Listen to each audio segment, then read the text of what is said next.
Lately inspired. Fight.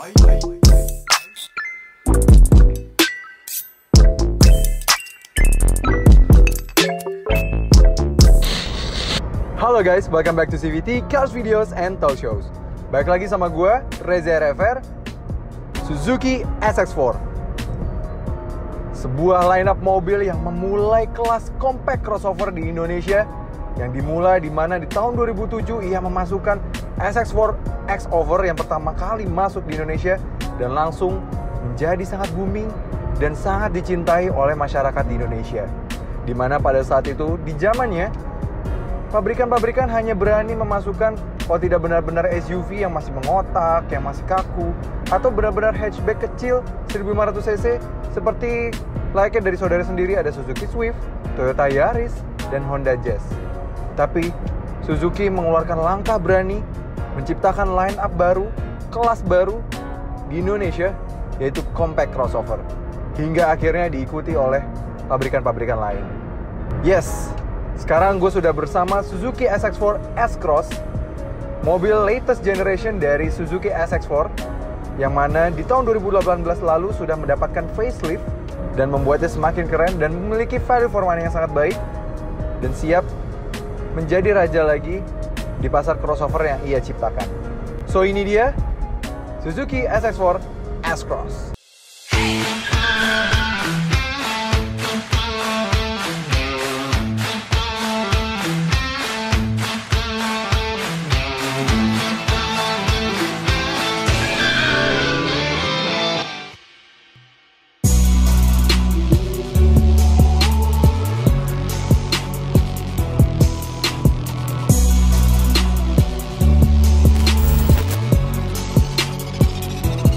Yes, ini adalah Suzuki SX4 S-Cross dan kami pernah mereview dan datang ke acara peluncurannya.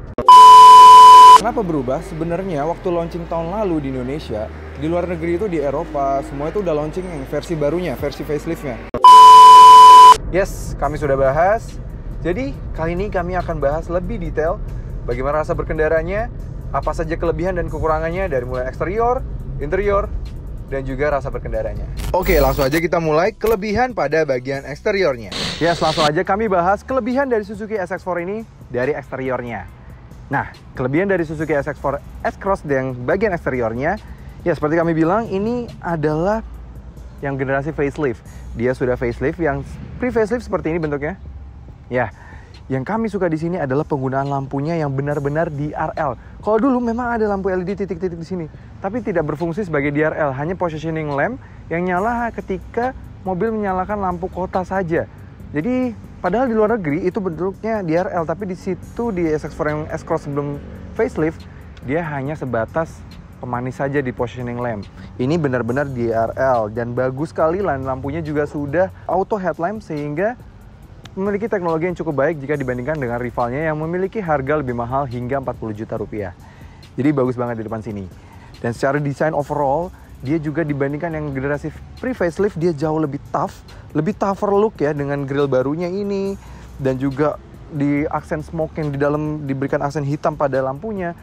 Dan juga pada safety plate di bawah sini. Dan desain barunya membuat dia, dan ini juga di kap mesinnya dibuat lebih tinggi sedikit sehingga dari depan dan dari samping terlihat dia lebih kelihatan SX4 S-Cross itu sebagai crossover yang lebih sejati, karena sebelumnya justru terlihat lebih kayak hatchback wagon yang lebih panjang saja. Ini benar-benar crossover.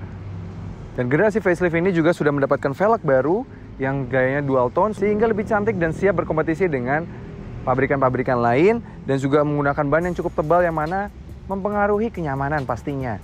Dan juga sudah dilengkapi keyless entry, dan juga spion sudah ada LED, spionnya sudah folding mirror, electric folding mirror, sudah ada roof rail di bagian atas. Lalu di samping memang selain velg baru, sisanya pada facelift ini hampir tidak ada perubahan. Pun di belakang tidak banyak perubahan. Hanya ada penggunaan lampu LED baru berbentuk C, dan juga sudah disematkannya 4 sensor parkir di belakang sini dan sebuah kamera mundur. Nah, berikutnya kelemahannya pada bagian eksterior. Jujur, walaupun dari depannya sekarang sudah sangat bagus sebenarnya dibandingkan yang pre-facelift dan lebih tough, lebih crossover, tapi desain dari grillnya ini sedikit terinspirasi dari yang memiliki double kidney grill. Kalau ini tapi single kidney grill. Ya kalau kalian bisa lihat ya, banyak sekali juga yang membuat meme dari SX4 S-Cross ini dan membelah grillnya sehingga mirip dengan pabrikan asal Eropa itu. Dan yang paling menjadi masalah adalah secara dimensi dia sebenarnya nggak ada salah juga, dia 4300 mm yang mana dia lebih panjang daripada Honda HR-V dan juga memiliki dimensi sebenarnya mirip-mirip dengan Outlander Sport. Memang kalau di Eropa sana dia dipasarkan untuk melawan Mitsubishi SX, yang mana SX itu sendiri Outlander Sport di Eropa. Jadi ini memang mobil yang lebih besar sebenarnya dibandingkan Honda HR-V. Tapi di Indonesia, karena orang Indonesia sudah ingat dengan SX4 sebagai crossover, dipasarkan di kelas crossover. Nah yang jadi masalah bukanlah dimensinya, tapi desainnya. Desainnya terlalu bentuknya seperti hatchback yang diberikan aksesoris crossover saja. Dia kurang tinggi dan bentukannya kurang di rise up di atasnya di depan sana. Jadi sehingga kurang terlihat seperti SUV. Padahal secara dimensi tingginya dia lebih tinggi dibandingkan Honda HR-V. Tapi karena bentuk desainnya dan juga ground clearance yang justru malah turun dibandingkan dengan SX4 yang generasi sebelumnya, membuatnya jadi terasa lebih kecil. Dan yang membuatnya lebih terlihat kecil lagi adalah garis bodi yang justru menurun dari belakang ke depan. Sehingga harus diakui jika dibandingkan rival-rivalnya, ia lebih terlihat seperti hatchback. Pun pada bagian belakangnya juga masih terlalu terlihat seperti sebuah hatchback yang diberikan aksesoris menjadi sebuah crossover. Kurang terasa dan terlihat seperti SUV yang besar dan gagah. Apalagi pada facelift ini tidak banyak sentuhan perubahan pada bagian belakang. Berikutnya pada bagian mesin, yang dimulai dulu pada kelebihannya. For X-Cross dia menggunakan kode mesin M15A 1500cc dengan tenaga 109 PS dan torsi 138 Nm. Tenaga itu dialirkan ke roda depan melalui transmisi 6 percepatan otomatis. Dan ditambah lagi, kap mesinnya sudah diberikan peredam dan dicat sewarna bodi. Juga sudah diberikan engine cover. Nah, lanjut pada bagian kekurangannya. Kekurangannya mesin M15A ini sejatinya mesin yang cukup tua. Karena mesin ini sudah digunakan pada SX4 generasi sebelumnya dan bahkan sudah digunakan pertama kali di Suzuki Airio lansiran tahun 2002. Seharusnya bisa saja diberikan mesin 1500 milik R3 K15B agar lebih refine.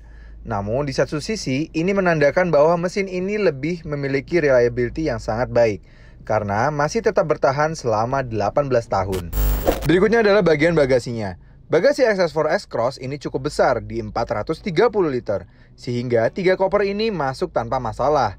Masih kurang, dapat ditambah dengan melipat rata lantai 60-40.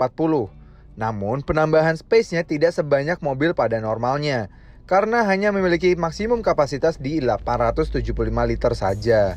Next, interiornya, yang dimulai dari kelebihannya.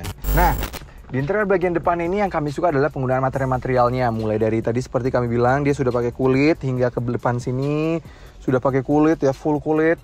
Melapisi semuanya ya, bagus sekali hingga sampai ke door trim juga sudah dilapisi kulit. Dan ini juga soft pad, cukup empuk di bagian door trim. Jadi ini bagus sih, bahan materialnya juga bagus. Dan juga sini armrestnya sudah full kulit dan posisi pengemudinya juga baik karena armrestnya juga bisa diatur maju mundur slide bisa, jadi cukup panjang ini slide-nya, jadi posisi pengemudi gue juga bisa mendapatkan posisi terbaik karena pengaturannya juga sudah tilt dan teleskopik. Pengaturan height adjusternya juga sudah sangat lengkap di sebelah sini dan juga udah ya cukup lengkap dan gue bisa mendapatkan posisi terbaik di sini. Dan yang gue suka lagi, di belakang sini dia juga sudah disematkan armrest. Jadi cukup nikmat duduk di belakang sini dan ditambah legroom ya. Ini posisi mengemudi gue, tinggi gue 175 cm.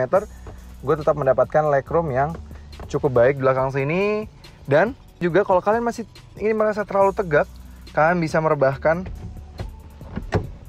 kursi baris 2-nya ini. Jadi lebih bisa mendapatkan kenyamanan di belakang sini. Dan yang paling gue suka lagi, baik di sini, di belakang, maupun di depan, kaki dan paha gue lebih tersangga lebih baik. Sehingga kaki gue bisa lebih tersangga dan tidak mudah lelah ketika perjalanan jauh. Nice banget. Dan lalu juga ada layar entertainmentnya juga sangat baik. Secara layar dia sebenarnya hanya kecil, cukup 6,5 inci saja.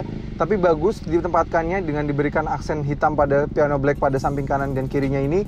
Sehingga terasa terlihat OEM look jika dibandingkan dengan pabrikan-pabrikan lain yang kurang memasang head unitnya terasa OEM look. Dan di sini sudah ada mirroring, sudah bisa Waze, sudah bisa Spotify, Dan yang lain-lain misalnya Bluetooth dan iPod, the aux semua juga sudah ada, HDMI juga sudah ada.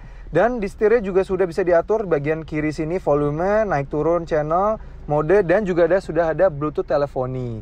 Jadi nice banget. Dan di setir juga sudah ada cruise control, sudah ada pedal shift, speaker 7 buah dengan sebuah mid bass di tengah sana, dan ada 2 tweeter di kedua sisi sehingga menghasilkan suara yang cukup baik.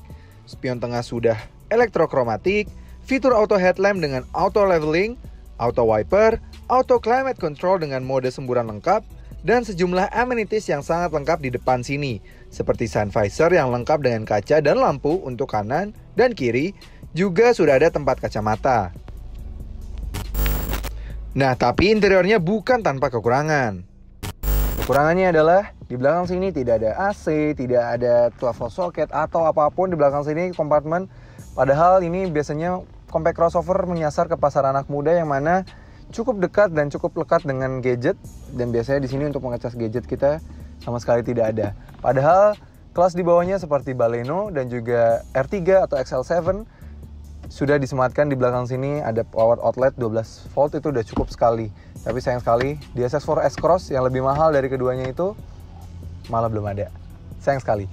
Ditambah lagi, walaupun sudah ada 2 headrest yang cukup besar di sini di kanan dan kiri dan sudah pakai kulit dan ini supportnya juga sangat bagus, tapi sayang di tengah dia belum disematkan headrest sama sekali, sehingga kalau di bagian tengah ya bersiaplah untuk mendanga. Karena tidak ada headrest di tengah sini, hanya ada 2 saja. Sayang sekali. Oke, walaupun dia penggunaan materialnya bagus di depan sini, sudah sangat bagus ya.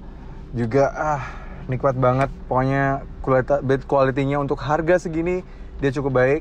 Tapi sayang, desainnya memang sudah outdated. Dia terlihat terlalu bland, mulai dari sini terlalu bland. Desain speedometernya juga bland, menggunakan MID yang masih generasi lama.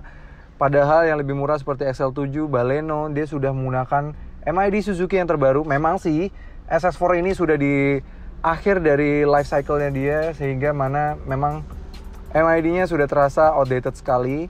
Jujur, memang di depan sini, secara desain dia tidak terlalu terasa modern. Lalu konektivitas pada entertainment-nya yang mana tidak ada sama sekali dari luar sini. Ya, padahal kalau di luar negeri dia sudah, yang di bagian sini dia ada soket untuk USB atau aux-nya, tapi semuanya di sini ada di dalam sini, sehingga pastinya kalau kita ingin mengganti-ganti atau segala macam ini akan cukup repot ya, karena ada di dalam glove box. Walaupun glove box-nya sudah soft opening seperti yang kami bilang tadi, dan juga masih banyak kosong di bagian sini. Juga harusnya bisa ditambahkan traction control karena adik-adiknya seperti XL7 dan R3 sudah punya fitur traction control, justru di sini malah belum. Yuk langsung aja kita rasakan rasa berkendaranya, dimulai dari sisi positifnya. Yes, kelebihannya adalah yang gue suka di sini fleksibilitas dari kursinya yang memang mana kita bisa maju dan mundur, dan juga ini tipikal mobil seperti layaknya mobil Eropa yang mana lantainya itu cukup masuk ke dalam, sehingga kalaupun posisi paling maju gue, kaki gue tidak terlalu mentok dan gue benar-benar posisinya bisa benar-benar duduk. Walaupun memang ada yang sedikit kurang, tapi memang bukan masuk sebagai kelemahan, karena posisi ini memang mobil SUV atau crossover biasanya memang di jack up sedikit buat lebih tinggi karena supaya dapat feel SUV-nya, sehingga memang mobil ini meskipun sudah paling rendah nih posisinya, kita tetap terasa lebih tinggi, terasa duduk lebih straight up, lebih tinggi, dan lebih tinggi ini kelihatan dari samping kanan kiri, terasa duduknya jauh lebih tinggi sehingga posisinya lebih commanding dan cukup terasa crossover-nya. Jadi ya cukup enak. Jadi kita bisa, visibilitas kita bisa melihat dengan baik. Pilarnya di SX4 sebelum yang generasi sebelumnya yang cukup besar di sini dan sangat mengganggu, dibuat di sini sangat tipis. Jadi visibilitas kanan, kiri, belakang semuanya sangat baik. Untuk urusan suspensi, ini agak a bit tricky. Jadi kursinya ini sangat tebal dan memang karena ini produk global ya, mungkin dibuat sangat tebal dan untuk bisa mengakomodir orang-orang bule yang memang badannya lebih besar dari kita, yang sehingga butuh kursi yang lebih suportif. Sehingga kursi ini agak keras. Kursinya ini agak keras. Tapi dibantu dengan set suspensi dan ban yang baik. Bannya itu sangat tebal yang mana pastinya menambah kenyamanan. Dan juga set suspensinya walaupun memang bukan yang empuk, tapi dia kerasnya sangat dewasa. Jadi digabung, menurut gue ini adalah set suspensi yang cukup pas. Tidak terlalu keras, tapi bukan yang terlalu lembut. Dan ini berpengaruh terhadap handlingnya yang masih tetap pas. Dan untuk masalah efisiensi, mobil ini juga cukup baik. Karena di dalam kota dia masih bisa mencapai 11,5 km per liter. Dan di rute luar kota dengan bantuan cruise control dan juga di kecepatan 100 km per jam mampu menahan putaran mesin hanya di 2000 rpm, sehingga dia masih mampu mencatatkan 16,4 km per liter. Ini figur yang cukup baik. Kekedapan mobil ini juga cukup baik, karena di dalam pencatatan kami sendiri, ia masih bisa mencatat 63 desibel meter. Nah, apa saja sisi kelemahan dari impresi berkendaranya? Yang pertama adalah fitur safety-nya, yang dia belum ada traction control pastinya, dibandingkan misalnya HR-V yang tipe Special Edition, dia yang 1500 juga sudah ada traction control, dan misalnya Rush dan adiknya XL7 dan R3 sudah ada traction control. Di sini masih belum ada traction control, walaupun memang diganti dengan cruise control, walaupun sebenarnya di Indonesia jauh lebih penting traction control. Dan satu fitur lagi yang cukup lemah, ini gue berjalan di 50 km per jam. Lihat, nggak ada warning sama sekali, walaupun ada beeping, ada tulisan, ada gambar seatbelt tidak dipakai, ada. Tapi dia tidak ada suara sama sekali, sehingga kalau ada pengemudi nakal dan lupa bisa terus melakukan seperti ini, mengurangi laju kendara, semakin cepat. Dia tidak ada sama sekali perubahan suara sama sekali. Jadi membuatnya kurang aman ya.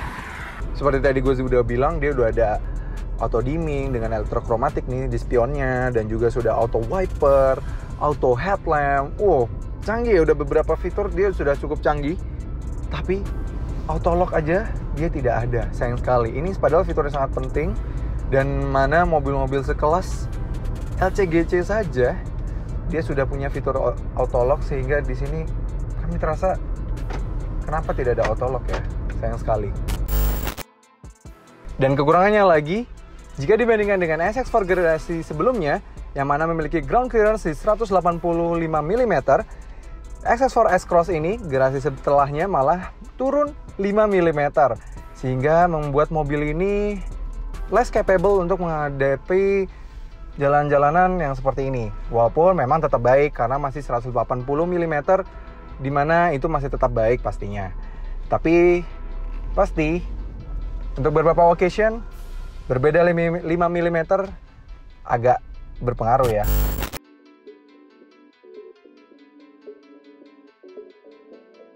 Yes, sekarang kita tes akselerasi 0 sampai 100 dari mobil ini. Ya, kita pindah dulu mode ke M.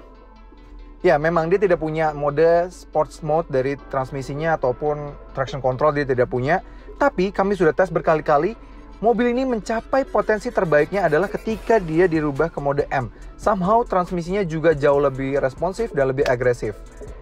Oke, kita matikan AC sehingga mendapatkan potensi terbaik dari mobil ini. Jegas dan rem. And sedikit wheel spin di depan karena tidak ada traction control.